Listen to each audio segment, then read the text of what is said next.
মসজিদের জমিতে যদি কোনো কবর থাকে তাহলে ওই মসজিদে সালাত হবে না। মসজিদের জমিতে যদি কবর থাকে ওই মসজিদে সালাত হবে না।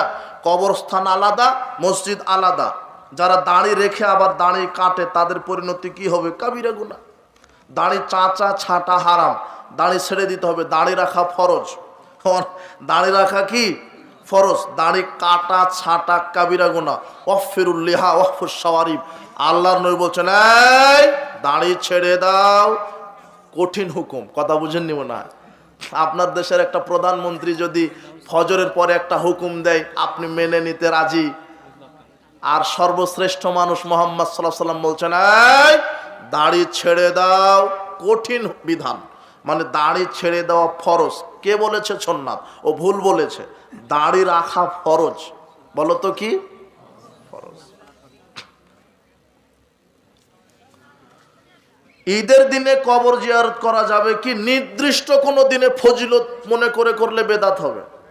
আপনি প্রায় দিনই করেন, সেই হিসেবে ঈদের দিনে করছেন, তাতে সমস্যা নেই।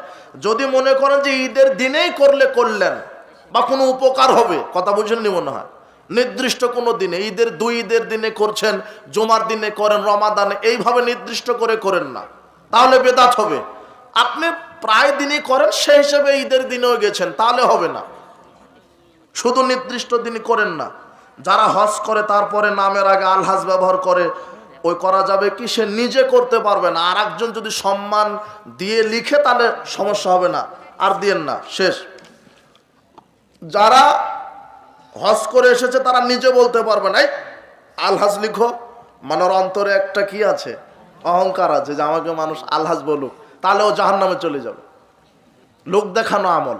কিন্তু আর একজন সম্মান করে যে না, লোকটা হজ করে এসেছে, আলহাজ, আর একজন লিখতে পারে, তবে না লেখাই ভালো।